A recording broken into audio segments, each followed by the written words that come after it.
और अब शुरू होता है खबरों का रोलर कोस्टर, जिसे आप जानते हैं बिग एंड बोल्ड के नाम से, जिसमें आपके मतलब की हर एक खबर आपके अंदाज में, without waste of time, with zero confusion, हम पेश करते हैं। सबसे पहले मैं आपको दिखाता हूं आज की वो आउटस्टैंडिंग बिग एंड बोल्ड खबरें जिन पर खास तौर से निगाहें रहने वाली हैं।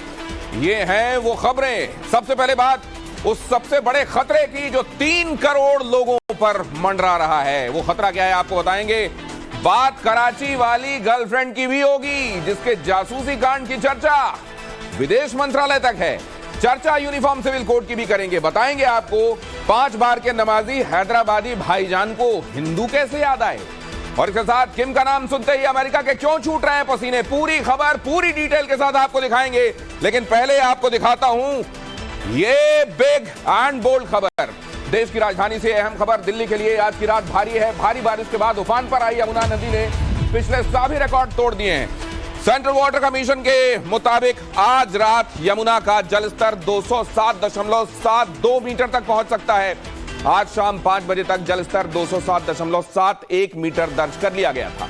यमुना के ऑल टाइम हाई पहुंचने के बाद रिहायशी इलाकों में पानी भरने लगा है। यमुना बेल्ट में बनी झुग्गियों में पहले से ही पानी भर गया था। अब खतरा यमुना के पास बनी कॉलोनियों की तरफ बढ़ रहा है। हालात बिगड़ने के बाद सीएम अरविंद केजरीवाल ने इमरजेंसी मीटिंग बुलाई और इसे दिल्ली के लिए अच्छी खबर नहीं बताया। अरविंद केजरीवाल ने गृह मंत्री अमित शाह को लेटर भी लिखा है और हथनी कुंड बैराज से सीमित पानी छोड़ने की अपील भी की है।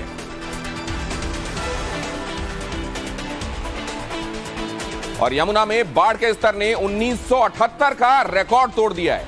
यह रिकॉर्ड कैसे टूटा है ये मैं आपको बताता हूं। 9 जून 1978 को जलस्तर 207.49 मीटर था, जबकि आज ये 207.55 मीटर है और इसके अभी और बढ़ते जाने की संभावना है। हथनी कुंड बैराज से पानी छोड़ना लगातार जारी है। बाढ़ से निपटने के लिए दिल्ली में बैठकों का दौर जारी है। निचली जगहों से लोगों को सुरक्षित जगहों पर ले जाए जाने की कोशिश भी लगातार चल रही है। अगली अहम खबर इसी से जुड़ी हुई। मॉनसून के रिकॉर्ड तोड़ बारिश का साइड इफेक्ट दिखने लगा है। पहाड़ से लेकर मैदान तक सैलाब ही सैलाब है। नदियों के उफान पर आने के बाद क्या है उत्तर भारत का हाल, इस रिपोर्ट में देखिए।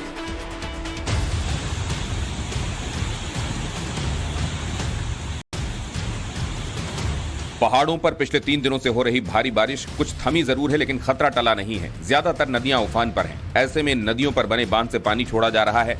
हिमाचल प्रदेश के नाथपा बांध और चमेरा बांध से पानी छोड़े जाने के बाद निचले इलाकों में हालात और ज्यादा खराब हो सकते हैं। वहीं लगातार बारिश के बाद पानी को रिलीज करने के लिए पिथौरागढ़ के धारचूला में छिरकिला डैम से भी पानी छोड़ा गया। हालात को देखते हुए प्रशासन ने लोगों से नदी से दूरी बनाए रखने की अपील की है। भारी बारिश के बाद पहाड़ों पर लैंडस्लाइड का खतरा भी बना हुआ है। उत्तराखंड के पौड़ी में लैंडस्लाइड के चलते सतपुली दुधारखाल सड़क पूरी तरह से तबाह हो गई। पहाड़ों पर हो रही बारिश का असर मैदानी इलाकों में भी देखने को मिला। सतलुज नदी के उफान पर आने के बाद पंजाब के रोपड़ और आनंदपुर साहिब में ज्यादातर इलाके जलमग्न हैं। गांव के गांव डूबे हुए हैं। खेत खलिहान पानी पानी हैं। फिरोजपुर में भी बाढ़ के कारण बुरे हालात हैं। जीरो लाइन के करीब पाकिस्तान में डैम टूटने पर शहर में पानी आ गया। भारी बारिश के बाद हरियाणा के कई इलाके पानी में डूबे हुए हैं। घरों और दुकानों में नदी का पानी भर गया है। हालात ये हैं कि गृह मंत्री अनिल विज के घर में भी बारिश का पानी घुस गया। कई फीट तक पानी भरने से आसपास के लोग परेशान हैं। वहीं deputy CM Dushyant Chautala tractor चलाकर बाढ़ प्रभावित इलाकों में पहुंचे और लोगों से बातचीत की। हथनी कुंड बैराज से पानी छोड़े जाने के बाद दिल्ली में यमुना ने 45 साल का रिकॉर्ड तोड़ दिया। आज यमुना का जलस्तर 207.55 मीटर तक पहुंच गया। इससे पहले 1978 में पानी 207.49 मीटर तक पहुंचा था। यमुना का जलस्तर बढ़ने से यमुना बाजार इलाके में बाढ़ जैसे हालात हैं। लोगों के घरों तक में पानी घुस गया है। स्थिति यह है कि लोग सड़कों पर नाव चलाते दिखे। एहतियात के तौर पर प्रशासन ने कई इलाकों को खाली कराना शुरू कर दिया है। वहीं उत्तर प्रदेश में पिछले 24 घंटे में सहारनपुर, मुजफ्फरनगर, औरैया, बिजनौर, शामली, बहराइच, मेरठ, अलीगढ़, बरेली और बागपत में सामान्य से ज्यादा बारिश हुई है। और अब बहुत जल्दी से उत्तर और मध्य भारत के कुछ शहरों का मौसम आपको बता देता हूं, जिससे आपको ये अंदाजा हो जाएगा कि आपके आसपास तापमान क्या रहने वाला है और मौसम कैसा रहने वाला है। दिल्ली एनसीआर में 32 डिग्री सेंटीग्रेड कल मैक्सिमम टेम्परेचर रिकॉर्ड किया जाएगा और यहाँ धूप और छांव की आंख मिचौली देखने को मिलेगी। कई जगहों पर छिटपुट बारिश हो सकती है। 33 डिग्री सेंटीग्रेड मैक्सिमम लखनऊ में टेम्परेचर कल और यहाँ पर भी धूप छांव की आंख मिचौली। पटना में भी धूप छांव के बीच में बारिश हो सकती है छिटपुट, यहाँ भी 33 degree centigrade maximum temperature. Bhopal में बारिश होगी और 28 degree centigrade maximum temperature record किया जा सकता है। अब अगली अहम खबर की तरफ आपको लिए चलता हूं। दिल्ली के करीब गाजियाबाद में हनी ट्रैप के मामले का खुलासा हुआ है। जासूसी के मामले में गिरफ्तार मिनिस्ट्री ऑफ एक्सटर्नल अफेयर्स के अधिकारी के संपर्क में जो लड़की थी उसकी आईडी गलत निकली, फेक निकली, नकली निकली। पूरे मामले की जांच अब गाजियाबाद पुलिस के साथ आईबी कर रही है। नवीन पाल ने पूछताछ में बताया है कि अंजलि नाम की लड़की लगातार निर्देश दे रही थी। पुलिस ने जब अंजलि का फोन नंबर खंगाला तो उसकी आईपी एड्रेस कराची का इंडिकेट करता हुआ दिखाई दिया। पुलिस को अलवर की भी एक लड़की की तलाश है जिसने पेटीएम के जरिए नवीन को पैसे ट्रांसफर किए थे। नवीन पाल मिनिस्ट्री ऑफ एक्सटर्नल अफेयर्स में कॉन्ट्रैक्ट का काम करता था। वो एजेंसी के राडार पर तब आया जब उसने भारत की कई खुफिया जानकारियां, मिनिस्ट्री ऑफ एक्सटर्नल अफेयर्स के दस्तावेज और G20 मीटिंग से जुड़ी जानकारी कराची भेजी थी। और अगली अहम खबर पीसीएस अधिकारी ज्योति मौर्य के संदर्भ में। ज्योति मौर्य के साथ अफेयर को लेकर चर्चा में आए होमगार्ड कमांडेंट मनीष दुबे के सस्पेंशन को रोक दिया गया है। डीजी की तरफ से जांच के बाद सस्पेंड करने की सिफारिश की गई थी, लेकिन प्रमुख सचिव होमगार्ड ने ऑर्डर पर रोक लगा दी। शासन का मानना है कि जांच ठीक से नहीं की गई, ऐसे में अब दोबारा जांच कराई जा सकती है। बता दें कि ज्योति मौर्य के पति आलोक मौर्य ने आरोप लगाया था कि पीसीएस बनने के बाद उनकी पत्नी और मनीष दुबे के बीच अफेयर शुरू हो गया था। इसी वजह से उनकी पत्नी उनके साथ नहीं रहना चाहती। और आगे बढ़ने से पहले आपको बता दें कि आज बिग एंड बोल्ड स्पेशल में शाम 7:30 बजे देखिए आलोक की लव स्टोरी के विलन का क्या हिसाब शुरू हो गया है। ये पूरी रिपोर्ट आपको दिखाएंगे, लेकिन फिलहाल बिग एंड बोल्ड में अगली खबर की तरफ आपको लिए चलते हैं। राजधानी दिल्ली से अगली अहम खबर ये, गीता कॉलोनी में एक महिला का शव मिलने से हड़कंप मच गया। फ्लाईओवर के नीचे महिला का शव 7-8 टुकड़ों में बटा हुआ मिला। अभी तक महिला की शिनाख्त नहीं हुई है। पुलिस आसपास के सीसीटीवी खंगाल रही है और फॉरेंसिक टीम की मदद भी ली जा रही है। ये पहचानने और जानने की कोशिश की जा रही है कि ये महिला कौन हो सकती है और इसके साथ ये बर्ताव किसने किया है। और बिग एंड बोल्ड में अगली अहम खबर, पटियाला हाउस कोर्ट ने इंडियन मुजाहिदीन से जुड़े 4 आतंकियों को 10 साल की सजा सुनाई है। इनमें दानिश अंसारी, आफ्ताब आलम, इमरान, उबैद और रहमान शामिल हैं। चारों आतंकियों पर देश के अलग अलग हिस्सों में हुई आतंकी वारदातों की साजिश रचने का आरोप था। चारों ने कोर्ट में अपना गुनाह स्वीकार कर लिया था, जिसके चलते मुकदमे के बजाय कोर्ट ने सीधे सजा पर आदेश सुनाया। जिन आरोपियों ने मुकदमे का सामना करना स्वीकार किया उनकी सुनवाई 15 सितंबर को होगी। यूसीसी पर हैदराबाद वाले भाईजान की हिंदू वाली सियासत, ये पूरी खबर आप देखेंगे आगे बिग एंड बोल्ड पॉलिटिक्स में। लेकिन उससे पहले आपको दिखाता हूं आज की ये 5 और अहम खबरें। 1 minute big and bold quick take. Saharanpur में बाढ़ और बारिश ने लोगों की मुसीबत बढ़ा दी है। हथनी कुंड बैराज से पानी छोड़ने के बाद निचले इलाकों में बाढ़ का खतरा और बढ़ गया है। लोग अपने अपने घरों को छोड़कर नाव के सहारे बाहर जा रहे हैं। धमोला नदी में लगातार जलस्तर बढ़ रहा है। दिल्ली के मंगोलपुरी में आज सीबीआई ने पुलिस हेड कांस्टेबल को रिश्वत लेते रंगे हाथों गिरफ्तार किया। पकड़े जाने के बाद पुलिसकर्मी ने भागने की कोशिश की, लेकिन सीबीआई ने उसे धर दबोचा। दुकानदारों ने अवैध पार्किंग के नाम पर 50,000 की घूस मांगने की शिकायत की थी। दिल्ली के गांधीनगर इलाके में आज सीबीआई ने चाइल्ड पोर्नोग्राफी मामले में छापेमारी की। इस केस में 28 जून को एक एफआईआर दर्ज की गई थी। आरोपियों पर अश्लील तस्वीरों को शेयर, डाउनलोड और डिस्ट्रीब्यूट करने का आरोप है। सीबीआई ने कंप्यूटर, मोबाइल फोन समेत अन्य दस्तावेज कब्जे में ले लिए हैं। पटना में आज हजारों किसान सलाहकार अपनी मांगों को लेकर सड़क पर उतर आए। प्रदर्शनकारी जनसेवक पद पर नियमित करने की मांग को लेकर विधानसभा का घेराव करने निकले थे, लेकिन पुलिस ने प्रदर्शनकारियों पर जमकर लाठियां बरसाईं, जिसमें कई लोग जख्मी हो गए। झारखंड के धनबाद में आरएसएस कार्यकर्ता की गोली मारकर हत्या कर दी गई। हत्या के बाद अज्ञात हमलावर फरार हो गए। पुलिस मामले की जांच में जुटी हुई है। दूमा गांव के रहने वाले शंकर प्रसाद सह ग्राम रक्षा दल के सदस्य थे। और अब बहुत जल्दी से आप देखिए आज की बिग एंड बोल्ड अहम पॉलिटिकल खबरें। सबसे पहले खबर बिहार से, जहां विधानसभा सत्र में आज जोरदार हंगामा हुआ। सदन में बीजेपी विधायकों ने प्रदर्शन किया। इस दौरान कुर्सियां भी तोड़ी गई। हंगामा तब शुरू हुआ जब डिप्टी सीएम तेजस्वी यादव जवाब देने के लिए खड़े हुए। विधायकों ने लैंड फॉर जॉब का मामला उठाया और तेजस्वी यादव के इस्तीफे की मांग कर डाली। बीजेपी विधायकों ने वेल में पहुंचकर कुर्सियां तोड़ी। बीजेपी के हंगामे के बीच विधानसभा की कार्यवाही को कल तक के लिए स्थगित कर दिया गया है। जब तेजस्वी यादव इस बारे में अपनी बात करने के लिए उठकर खड़े हुए तो अचानक हंगामा मचना शुरू हो गया। कुर्सियां तोड़ी जानी शुरू हो गई। वहां कुर्सियां, ये देखिए आप, ये किस तरीके से कुर्सी उठाई गई उस दौरान जब तेजस्वी अपनी बात कह रहे थे। लैंड फॉर जॉब मामले में तेजस्वी का नाम भी अब चार्जशीट में है और उसको लेकर ये हंगामा भारतीय जनता पार्टी की तरफ से सदन के अंदर। और बिग एंड बोल्ड में अगली अहम खबर, सूत्रों के मुताबिक बेंगलुरु में होने वाली विपक्षी एकता की बैठक में सोनिया गांधी भी हिस्सा लेंगी। विपक्षी एकता की बैठक 17 और 18 जुलाई को हो सकती है। खबर है कि इस बार विपक्षी एकता की बैठक में नए दलों समेत कुल 24 पार्टियों को निमंत्रण भेजा गया है, जिसमें एनडीएमके, केडीएमके, आरएसपी, फॉरवर्ड ब्लॉक, केरला कांग्रेस जोसेफ, केरला कांग्रेस मनी और आईयूएमएल शामिल हैं।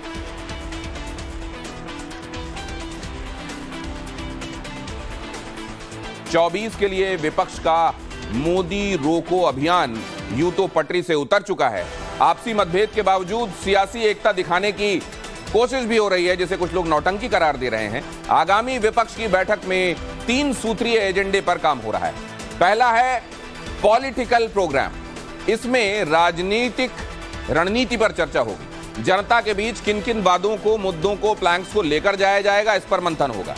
दूसरा है एजिटेशन प्रोग्राम। ग्राउंड पर किस किस तरीके के कार्यक्रम आयोजित किया जाए, किन किन सरकारी योजनाओं का विरोध किया जाए और एजिटेशन किया जाए ताकि मोदी सरकार को घेरा जा सके, इस पर विचार होगा। और तीसरा है सीट शेयरिंग को लेकर। राज्यों में अलग अलग दलों की पकड़ के हिसाब से सीटों के बंटवारे का फॉर्मूला तैयार किया जाना, इसमें इसकी कोशिश होगी। बिग एंड बोल्ड में अगली खबर में आपको यह बता दूं कि 2024 के रण में पीएम मोदी से लोहा लेने के लिए अखिलेश यादव नया फॉर्मूला लेकर आए हैं, लेकिन इस फॉर्मूले को फिट करने के लिए उन्हें यूपी में एक बड़ी जंग लड़नी है। क्या है अखिलेश का पूरा गणित, क्या वो इसमें कामयाब होंगे, इस रिपोर्ट में देखिए। पीएम मोदी की जीत को रोकने के लिए एक तरफ जहां पूरा विपक्ष एकजुट होता दिख रहा है, तो वहीं अखिलेश यादव भी मोदी हटाओ देश बचाओ अभियान में जी जान से जुटे हैं। अखिलेश ने बाकायदा पीडीए यानी पिछड़ा, दलित और अल्पसंख्यक का फॉर्मूला बनाया है और इसी को लेकर पार्टी का प्रचार प्रसार कर रहे हैं। हालांकि विपक्षी एकता की बात करने वाले अखिलेश यूपी में ही विपक्ष को एकजुट करने में सफल होते नहीं दिख रहे। कांग्रेस पहले ही अखिलेश से किनारा कर चुकी है, बीएसपी भी साथ आने को तैयार नहीं है। ओम प्रकाश राजभर की बीजेपी से नजदीकियां बढ़ रही हैं और आरएलडी भी अखिलेश को भाव नहीं दे रहा। अखिलेश के सामने चुनौतियां बड़ी हैं, इसके बावजूद समाजवादी पार्टी के नेताओं के अपने अलग दावे हैं। समाजवादी पार्टी के सांसद शफीकुर रहमान बर्क ने कहा, समाजवादी पार्टी राजभर की मोहताज नहीं, हमें इतना कमजोर न समझें। जयंत चौधरी की अभी इतनी हैसियत नहीं, वो सिर्फ अपनी बिरादरी को इधर उधर कर सकते हैं। यूपी के सियासी हालात ऐसे हैं कि अखिलेश यादव को मोदी से लड़ने के पहले अपनों से लड़ना पड़ेगा। पहले अपने घर को मजबूत करना होगा और तभी वो बीजेपी से लोहा लेने की सोच पाएंगे। और अब बिग एंड बोल्ड में अगली अहम खबर, 2024 चुनावों को लेकर सभी दलों ने तैयारियां तेज कर दी हैं। मिशन 2024 के लिए बीजेपी के अध्यक्ष जेपी नड्डा ने आज दिल्ली में बड़ी बैठक की।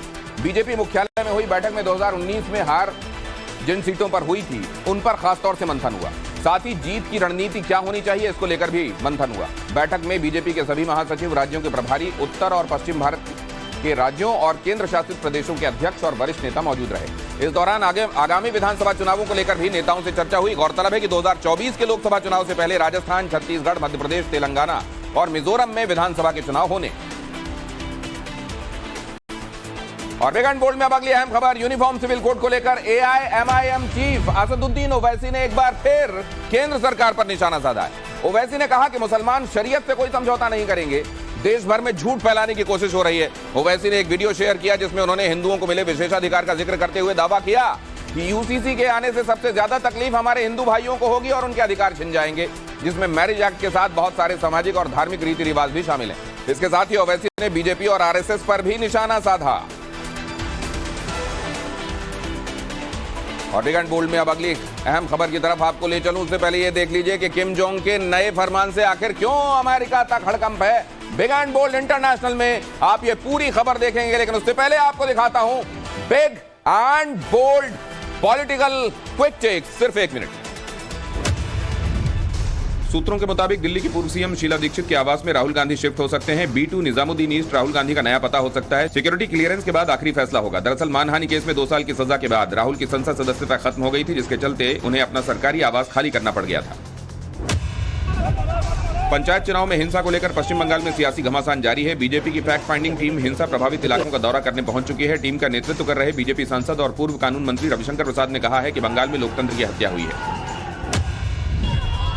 पश्चिम बंगाल में ग्राम पंचायत, पंचायत समिति और जिला परिषद चुनाव के वोटों की गिनती जारी है। टीएमसी ग्राम पंचायत में 34,400 के करीब सीटें जीतकर बंपर बढ़त बनाए हुए है। वहीं बीजेपी करीब 9,500 सीटों पर जीत के साथ दूसरे नंबर पर है। इस बीच राज्य में चुनावी हिंसा का दौर थम नहीं रहा। बीती रात साउथ 24 परगना के 2 इलाकों में हिंसा की घटनाओं में 3 लोग मारे गए। जमीन के बदले नौकरी के मामले में बिहार के डिप्टी सीएम तेजस्वी यादव समेत दूसरे आरोपियों के खिलाफ दाखिल चार्जशीट पर संज्ञान लेने के मामले की सुनवाई टल गई है। आज दिल्ली की राउज एवेन्यू कोर्ट में मामले में सुनवाई होनी थी, लेकिन सीबीआई ने कोर्ट को बताया कि अभी लालू यादव समेत दूसरे आरोपियों के खिलाफ मुकदमा चलाने के लिए संबंधित विभाग से सैंक्शन नहीं मिला है। चार्जशीट पर संज्ञान लेने की तारीख आगे बढ़ा देने की सीबीआई की मांग पर कोर्ट ने सुनवाई 8 अगस्त तक के लिए टाल दी। सूत्रों के मुताबिक कल महाराष्ट्र में कैबिनेट विस्तार हो सकता है। इस पर चर्चा के लिए आज रात CM Eknath Shinde, deputy CM Devendra Fadnavis, Ajit Pawar के साथ प्रफुल्ल पटेल दिल्ली आ सकते हैं। यहां उनके गृहमंत्री अमित शाह के साथ मुलाकात हो सकती है। बिग एंड बोल्ड ट्रेंडिंग खबरें बहुत जल्दी से देखिए। शुरुआत आम आदमी की जेब पर लगने वाले झटके की खबर से। 4 महीने तक लगातार घटने के बाद रिटेल महंगाई दर ने फिर से यू टर्न ले लिया। जून 2023 में रिटेल महंगाई दर 4.81% रही, जबकि उससे ठीक 1 महीने पहले यानी मई में यह दर 4.31% थी। मई की दर रिकॉर्ड 25 महीनों के निचले स्तर पर थी। इस बार खाने पीने की चीजों की कीमतों में भारी उछाल की वजह से रिटेल महंगाई दर में इजाफा देखने को मिला है। और अब अगली अहम खबर बेंगलुरु से। बेंगलुरु में एक स्टार्टअप ने अपने 90% कर्मचारियों को नौकरी से निकालकर उनकी जगह आर्टिफिशियल इंटेलिजेंस को काम पर लगा दिया है। दुकान नाम के स्टार्टअप से 90% कर्मचारियों को निकाले जाने के बाद उस स्टार्टअप के फाउंडर लोगों के निशाने पर आ गए। दरअसल स्टार्टअप के फाउंडर सुमित शाह ने कर्मचारियों को निकाले जाने की खबर ट्विटर पर पोस्ट की और लिखा कि अब हम काम के लिए आर्टिफिशियल चैटबॉट का इस्तेमाल कर रहे हैं। इसका यह नतीजा है कि पहले जिस काम को करने में 2 घंटे 13 मिनट लगते थे, वो अब केवल 3 मिनट 12 सेकंड में पूरा हो रहा है। सुमित शाह के इसी रवैये से सोशल मीडिया पर लोग भड़क गए और उन्होंने सुमित को संवेदनहीन इंसान करार दिया। और बिग एंड बोल्ड में अब अगली खबर उन युवाओं के लिए जो सरकारी नौकरियों की तलाश कर रहे हैं। Mazagon dock ship building limited ने पद निकाला है अप्रेंटिस ट्रेनिंग का। मझगांव डॉक.in पर 26 जुलाई के पहले इस पर आवेदन किया जा सकता है। Broadcast engineering consultants India limited ने पद निकाला है फील्ड असिस्टेंट का। आवेदन किया जा सकता है basil.com पर। आखिरी तारीख है 20 जुलाई। और इसके अलावा super speciality paediatric hospital and post graduate training institute ने पद निकाला है असिस्टेंट एसोसिएट प्रोफेसर का। आवेदन किया जा सकता है sspgti.ac.in पर। आखिरी तारीख है 18 जुलाई। और अब अगली अहम खबर की तरफ आपको लिए चलता हूं। बेंगलुरु में हिंदुस्तान एरोनॉटिक्स लिमिटेड के एयरपोर्ट पर एक विमान की इमरजेंसी लैंडिंग कराई गई। ये देखिए जरा इन तस्वीरों में। ये वीडियो आपको ये बताएगा कि वहां हालात क्या थे। विमान ने एचएएल के रनवे पर लैंड किया, लेकिन उसका अगला लैंडिंग गियर यानी जिसे नोज लैंडिंग गियर भी कहते हैं वो काम नहीं कर रहा था। बड़ी सूझबूझ से पायलट ने उसे बगैर नोज लैंडिंग गियर के रनवे पर उतारा। फिर कुछ दूरी तक तो वो विमान रनवे पर सीधा दौड़ता रहा, लेकिन आगे चलकर उसका कॉकपिट वाला हिस्सा रनवे से टकरा गया, जिसकी वजह से वो रनवे पर घिसटता हुआ चला गया। हादसे के वक्त विमान में एक पायलट और एक को पायलट सवार था और दोनों पूरी तरह सुरक्षित बच गए इस सूझबूझ की वजह से। अगली अहम खबर फॉक्सकॉन कंपनी से जुड़ी हुई। ताइवान की फॉक्सकॉन कंपनी ने कहा है कि भले ही उसने वेदांता के साथ अपना एग्रीमेंट तोड़ दिया हो, लेकिन उसने भारत में प्लांट लगाने का अपना फैसला नहीं बदला है। अब वो अकेले ही भारत में सेमीकंडक्टर चिप बनाएगा। 3 दिन पहले फॉक्सकॉन ने वेदांता से अपना करार तोड़ दिया था, जिसे भारत के लिए एक झटके के तौर पर देखा जा रहा था, लेकिन अब फॉक्सकॉन ने अपना रुख साफ कर दिया है। फॉक्सकॉन दुनिया की सबसे बड़ी चिप मेकर कंपनी।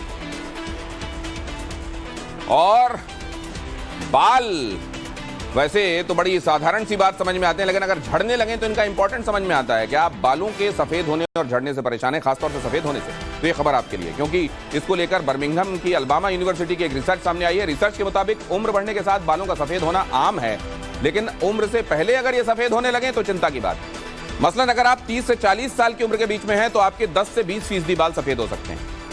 अगर आपकी उम्र 40 से 50 के बीच में है तो 20 से 40% बाल सफेद हो सकते हैं, जबकि 50 से 60 की उम्र में 40 से 60% तक बाल सफेद हो सकते हैं। एक स्टडी में यह बात सामने आई। उम्र के 60 के पास पहुंचते 90% बाल सफेद हो सकते हैं। लिहाजा अगर इस तरीके के पैटर्न में आपके बाल सफेद हो रहे हैं तो बाल सफेद होने से घबराने की आवश्यकता नहीं है। लेकिन अगर उम्र से पहले बाल सफेद हो रहे हैं तो आंवले का इस्तेमाल करके विटामिन सी से भरपूर जो खाना है वो खाकर, हालांकि ये भी ज्यादा नहीं होना चाहिए, इसमें संतुलन का विशेष ध्यान रखना चाहिए। असंतुलित खान पान से बचकर, शराब सिगरेट से खुद को दूर रखकर, नियमित जीवन शैली को अपनाकर अपने बालों की हिफाजत आप कर सकते हैं। अगली अहम खबर की तरफ आपको ले चलूं, उससे पहले दिखाता हूं ये ट्रेंडिंग पिक्चर्स। सेंसेक्स आज 224 पॉइंट गिरकर 65,934 पर बंद हुआ। वहीं निफ्टी 55 अंक गिरकर 19,384 पर क्लोज हुआ, जबकि मल्टी कमोडिटी एक्सचेंज पर आज सोने चांदी के रेट में तेजी देखी गई। गोल्ड 46 रुपए की तेजी के साथ 58,819 रुपए प्रति 10 ग्राम, सिल्वर 163 रुपए चढ़कर 71,280 रुपए प्रति किलोग्राम के लेवल पर बिकी। गुजरात हाईकोर्ट ने रॉन्ग साइड में गाड़ी चलाने वालों पर लगाम कसने के लिए सड़कों पर वन वे स्पाइक स्ट्रिप्स लगाने पर विचार के लिए कहा है। साथ ही कोर्ट ने ऐसे ड्राइवर्स के खिलाफ गुजरात ट्रैफिक पुलिस की निष्क्रियता पर नाराजगी भी जताई। तो अब आप देखेंगे big and bold special. Prayagraj की लव स्टोरी का लेटेस्ट डेवलपमेंट ये है कि होमगार्ड कमांडेंट मनीष दुबे पर एक्शन की तैयारी हो रही है। किसी भी वक्त मनीष दुबे के सस्पेंशन का ऑर्डर जारी हो सकता है। मनीष दुबे पर एक्शन तय माना जा रहा है और खबर का इंपैक्ट यह है कि मनीष दुबे की टेंशन बढ़ गई है, क्योंकि मनीष दुबे पर एक साथ 3 आरोपों की जांच होगी। मनीष पर एक तरफ लीगल एक्शन की तैयारी हो रही है तो दूसरी तरफ डिपार्टमेंटल इंक्वायरी की। मतलब यह कि अफेयर के चक्कर में मनीष दुबे को ऑफिसर वाली कुर्सी गंवानी पड़ेगी। अब सवाल यह है कि सिर्फ मनीष की कुर्सी जाएगी या उन्हें भी जेल जाना पड़ सकता है। क्या एसडीएम ज्योति मौर्य का भी नंबर आने वाला है? अब तो सोशल मीडिया पर यह भी कहा जाने लगा है कि अब आलोक नहीं बल्कि ज्योति माफी मांगेगी। और सवाल यह है कि क्या आलोक ज्योति को माफी मांगने पर माफ कर भी देगा? बाकी डिटेल इस रिपोर्ट में।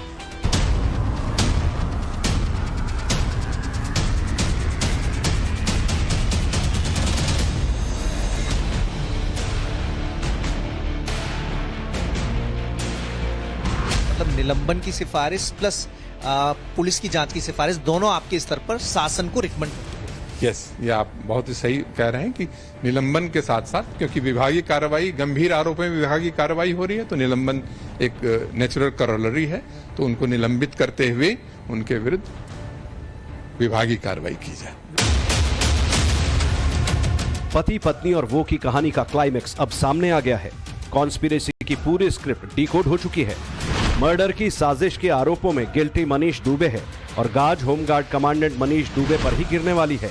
किसी भी वक्त मनीष दुबे पर बड़ी ब्रेकिंग न्यूज आ सकती है। मनीष दुबे का निलंबन का ऑर्डर रिलीज हो सकता है, और ऐसा इसलिए क्योंकि लखनऊ के डीजी होमगार्ड विजय कुमार मौर्य ने कहा है कि फाइल ऊपर भेज दी गई है। अब योगी सरकार से फाइनल ऑर्डर आने वाला है। प्रिलिमिनरी इंक्वायरी इसीलिए होती है कि क्या जो आरोप हैं उसमें दम है और क्या उसमें विभागीय कार्रवाई प्रोसीड की जा सकती है या नहीं की जा सकती। तो हम शासन इसको जो प्रारंभिक जांच है उसको देख करके फिर शासन विभागीय जांच संस्थित करता है। इसी की संस्तुति की गई है कि ये जो आरोप लगाए हैं गंभीर किस्म के आरोप हैं, इस पर जो है विधिवत विभागीय कार्रवाई की आवश्यकता है। तो अब 2 बड़े सवाल सामने आ रहे हैं। पहला ये कि क्या अब मनीष दुबे जेल जाएंगे? क्या मनीष दुबे की गिरफ्तारी होने वाली है? और इस सवाल इसलिए क्योंकि आलोक मौर्य के आरोपों को लेकर जो जांच कमेटी बनाई गई थी, उस कमेटी की प्रिलिमिनरी रिपोर्ट में मनीष दुबे को दोषी पाया गया था। इसी रिपोर्ट के आधार पर डीजी होमगार्ड विजय कुमार ने आलोक के आरोपों को गंभीर माना। मामले में पुलिस की जांच और विभागीय जांच की बात कही थी, और जैसा कि नियम कहता है कि आरोप गंभीर होने पर आरोपी को पद से हटाया जाता है ताकि जांच निष्पक्ष हो। एफआईआर की सिफारिश, निलंबन की कोई सिफारिश की गई है कि पद पे बने रहते शायद विभागीय जांच उतनी बेहतर तरीके से न हो सके? ये बहुत ही स्टैब्लिश्ड प्रैक्टिस है, जो नियमावली है उसकी स्टैब्लिश्ड प्रैक्टिस है कि जब पर यदि किसी गंभीर आरोपों में विभागीय कार्रवाई होती है तो उसमें सस्पेंशन किया जाता है। और अब मनीष दुबे पर बड़ा एक्शन होगा। इसमें 2 एक्शन करीब करीब तय माने जा रहे हैं। पहला एक्शन, मनीष दुबे को पद से हटाया जाएगा। दूसरा एक्शन, मनीष दुबे के खिलाफ एफआईआर होगी। पुलिस पूरी मर्डर कॉन्स्पिरेसी की जांच करेगी। मतलब ये कि आलोक के मुताबिक जो पति पत्नी की लव स्टोरी का मेन विलन है, उस विलन की फाइल अब योगी के मंत्री की टेबल पर है। मनीष के गुनाहों की फाइल होमगार्ड मंत्री धर्मवीर प्रजापति के ऑफिस पहुंच चुकी है। इनपुट मिला है कि होमगार्ड अपर सचिव प्रिलिमिनरी रिपोर्ट पढ़ रहे हैं। किसी भी वक्त वो ऑर्डर देंगे। मनीष का सस्पेंशन ऑर्डर टाइप होगा, जिसे फैक्स से मनीष दुबे के दफ्तर में भेजा जाएगा। एक कॉपी लखनऊ डीजी के ऑफिस में भी भेजी जाएगी और मनीष दुबे पर एक्शन का फर्स्ट स्टेप पूरा हो जाएगा। देखिए, जांच उनकी हुई है और देर शाम जांच कंप्लीट करके दी है। और क्योंकि मेरी कई दिन से तबीयत खराब थी तो मैं लखनऊ से बाहर हूँ, या आगरा हूँ, और कल हम जाएंगे, वो देखेंगे, फिर उसके बाद में जो भी होगा वो निर्णय लिया जाएगा। मनीष दुबे का निलंबन करीब करीब तय हो चुका है और अब एक एक करके उसकी पूरी क्राइम कुंडली खंगाली जा रही है। और जिस कुर्सी को मनीष दुबे अपना दुश्मन बना रहे थे, जिस कुर्सी की पावर का मनीष दुबे ने बेजा इस्तेमाल किया, अब योगी सरकार मनीष के हर गुनाह के हिसाब किताब की तैयारी कर रही है। अमरोहा का एक मामला है। अमरोहा में कुछ होमगार्ड्स ने आरोप लगाया था कि यौन शोषण के कुछ आरोप थे, कुछ कह रहे थे कि ड्यूटी देने के बहाने उनकी पत्नियों को बुलाया जाता था, ऐसे भी आरोप लगे थे। क्या वो भी इस जांच का हिस्सा है? नहीं, वो जांच का हिस्सा है। एक विशेष रूप से महिला होमगार्ड जो कि मृतक आश्रित में भर्ती थी, उसने गंभीर आरोप लगाए हैं, जिसको कि इस जांच में भी उसका भी बयान लिया गया है और उसके आधार पर भी जांच की गई। उसके लिए भी शासन को लिखा गया कि उस पर भी विभागीय कार्रवाई होगी। मनीष के गुनाहों का काला चिट्ठा खुल चुका है और इस खबर से मनीष दुबे की टेंशन बढ़ गई है, क्योंकि न सिर्फ आलोक के आरोपों को लेकर मनीष दुबे की जांच होगी, बल्कि मनीष दुबे के विवादित अतीत की भी पुलिस पड़ताल करेगी। मनीष दुबे पर 2018 में अमरोहा की एक महिला कमांडेंट ने ड्यूटी के बदले पर्सनल फेवर मांगने का आरोप लगाया था। अब ये फाइल भी ओपन होने वाली है। अगर आसान भाषा में इसे समझाने की कोशिश करें तो मनीष दुबे के खिलाफ एक साथ 3 आरोपों की जांच होगी। कमांडेंट मनीष दुबे पर जो पहला आरोप लगा है, उसमें एसडीएम ज्योति मौर्य के साथ उनके संबंध के बारे में है। मीडिया रिपोर्ट्स के मुताबिक इसमें कहा गया कि होमगार्ड कमांडेंट मनीष दुबे की वजह से विभाग की छवि खराब हुई है। दूसरा मामला अमरोहा जिले का बताया जा रहा है। इसमें कहा गया कि यहां एक महिला होमगार्ड ने कमांडेंट मनीष दुबे पर आरोप लगाए थे कि वो उसे अकेले मिलने के लिए बुलाते हैं, और जब महिला होमगार्ड मिलने नहीं गई तो उसकी ड्यूटी पर रोक लगा दी गई, जिसके बाद महिला कमांडेंट ने अपनी इज्जत बचाने के लिए अमरोहा से ट्रांसफर करा लिया था।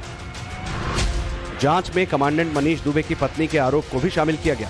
मनीष दुबे के खिलाफ तीसरी जांच उनकी पत्नी तनु पाराशर के आरोपों को लेकर होगी। इनपुट है कि मनीष दुबे की पत्नी ने 80 लाख रुपए दहेज मांगने का आरोप लगाया था।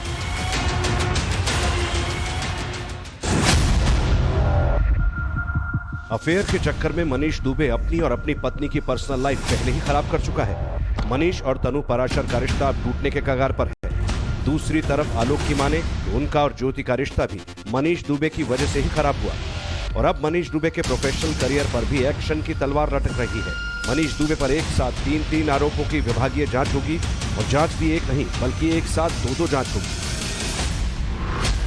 एक विभागीय जांच जो होमगार्ड मंत्रालय अपने स्तर पर कराएगा, दूसरा पुलिस की जांच जो आलोक मौर्य के आरोपों को लेकर होगी। मुकदमा दर्ज करने की सिफारिश का ये मेंशन है। देखिए, विभागीय कार्रवाई तो एक होती है जो कि विभागीय कार्रवाई होगी जो आरोपों के संबंध में, लेकिन कुछ जो गंभीर आरोप हैं जिसमें कि होमगार्ड मुख्यालय या होमगार्ड का कोई अधिकारी जांच नहीं कर सकता है। जैसे मान लीजिए कि जो महिला ने आरोप लगाया है, सेक्सुअल एडवांसमेंट का आरोप लगाया है, तो उसमें पुलिस की भी कार्रवाई होनी है। तो उसके लिए भी कहा गया कि पुलिस कार्रवाई की भी संस्तुति की जाती है। उसी तरह से इसमें प्रकरण में भी जहां पर कि हम कार्रवाई नहीं कर सकते हैं, वहां पे पुलिस कार्रवाई के लिए संस्तुति की गई। आलोक मौर्य ने अपनी पत्नी और मनीष दुबे के खिलाफ मर्डर की साजिश रचने का आरोप लगाया था। कहना था कि मनीष और ज्योति दोनों मिलकर आलोक को रास्ते से हटाने का प्लान बना रहे थे। दोनों आलोक की मर्डर की प्लानिंग कर रहे थे। अपने आरोप की पुष्टि के लिए आलोक ने कई व्हाट्सएप चैट, कॉल रिकॉर्डिंग जांच कमेटी को सौंपे थे। आलोक मौर्य ने जो पत्र लिखा था, क्या उसमें कुछ ऑडियो, क्योंकि ऑडियो सोशल मीडिया पे बहुत वायरल है जिसमें मनीष दुबे और ज्योति मौर्य बातचीत कर रहे हैं, ऐसा कहा जा रहा है, और वो आलोक मौर्य को मारने की साजिश रच रहे हैं, जिसमें आलोक मौर्य को रास्ते से हटाने की बात की जा रही है। तो क्या इस तरह का ऑडियो, इस तरह की कुछ चैट्स जो शिकायत के साथ दी गई? देखिए, शिकायत के साथ एक लिखित शिकायत होती है, साथ में मटेरियल एविडेंसेस दिए गए थे, जिसी के आधार पर ही जांच हुई है।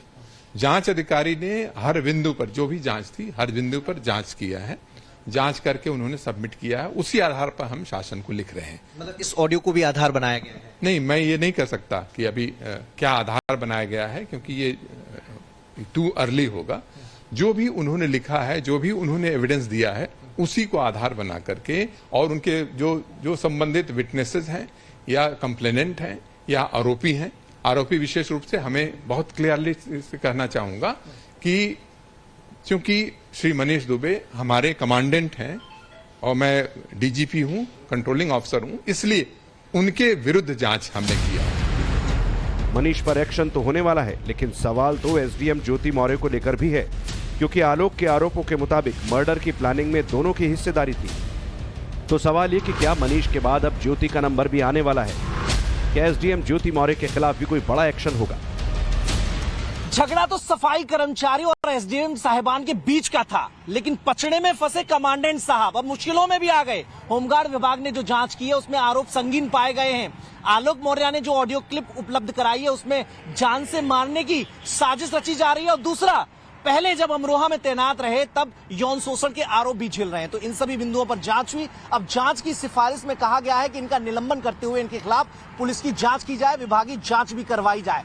शासन के स्तर पर अब यह फैसला लिया जाना है कि निलंबन कब होगा और पुलिस की एफआईआर दर्ज कब होगी। लेकिन मनीष दुबे तो घिर गए, लेकिन एसडीएम साहिबान भी बची नहीं है, क्योंकि अगर ऑडियो की जांच होगी और अगर पुलिस ने एफआईआर दर्ज की तो मनीष दुबे जिससे बात करें यानी एसडीएम साहिबान ज्योति मौर्य, वो भी सवालों के घेरे में होंगी, वो भी जांच का हिस्सा होंगी, क्योंकि दोनों तरफ से जो बातचीत हो रही है उसका जो मजमून है उसमें दोनों मिलकर आलोक मौर्य को रास्ते से हटाने की बात कर रहे हैं। ऐसे में एसडीएम साहिबान जो कि नियुक्ति विभाग में शिकायत करने आई थी कि उनकी निजता का उल्लंघन किया जा रहा है, उस पर कार्रवाई की जानी चाहिए, लेकिन अब उन पर भी खुद कार्रवाई की तलवार लटकती हुई नजर आ रही है। और अगर एफआईआर होती है तो ज्योति मौर्य के खिलाफ भी कार्रवाई तय मानी जा रही है।